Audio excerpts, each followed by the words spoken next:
I can't stand the new LED Christmas lights that debuted a few years ago. I'm the only one among my friends that holds this opinion, and it's a bone of contention during holiday time. But I can't bring myself to tell them why certain previously unseen colors of light fill me with uncontrollable dread. I had almost forgotten the incidents. A few more years, and they might have been lost in the fog of childhood forever. When I first saw that unreal color in the new lights, my memories sparked, and I remembered everything. My room was on the back of the first floor of our house then. We lived fairly far out from the city, and our backyard was old Florida swamp, filled with age-old twisted trees and thick underbrush. My childhood was not altogether happy, but I got through the bad times by lying in bed at night and watching the swamp from my window. Something about its quiet immensity always made me calm, and that sentiment is probably why I reacted to the first incident with only curiosity. I wasn't sure what I was seeing the first night. While the vast darkness between the trees roiled with storm, I began seeing movement that was not part of the rain and wind. It was barely detectable at first, and I had to look away and see it out of the corners of my vision. As it grew closer, I began to realize I was seeing light of some kind, a strange color and cast that seemed somehow impossible to me. Even then, I couldn't describe it until I got my first clear look at it, the next night, as the hurricane grew to dangerous strength. I remember that moment vividly. I peered from between my curtains in my dark room, observing from what I felt was a safe hiding spot from the storm. I had been observing the phenomenon for almost an hour, but only felt fear when I finally saw it clearly. 100 feet deep in the undergrowth, through the wind and rain, a point moved above the ground. It smoldered with a strange sort of unpurple that seemed to pull in and crush light rather than radiate it.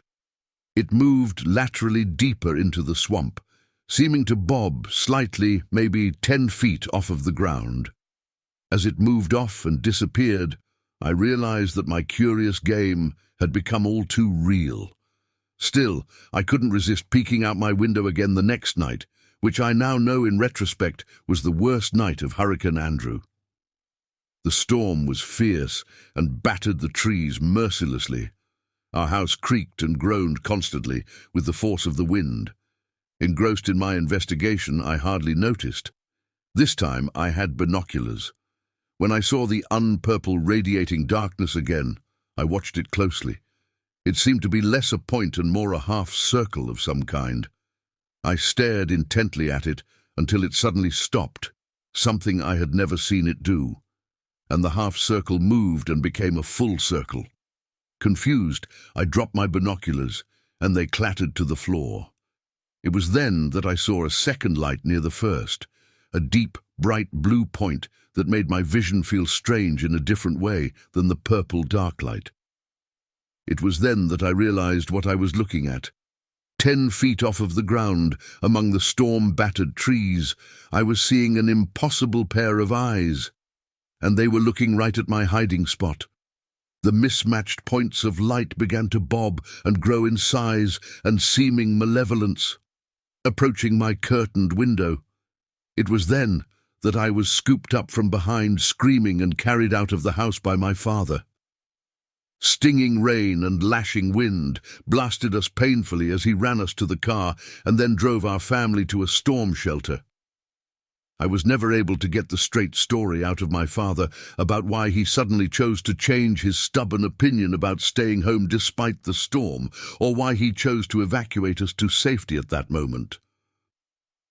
What I did remember, before the new colors in LED lights jogged my nightmarish memories, was that we returned 2 days later, after the hurricane had passed, to find the back of our house seemingly imploded, its contents inexplicably thrown about hundreds of feet in the opposite direction of the damage, and my room completely gone.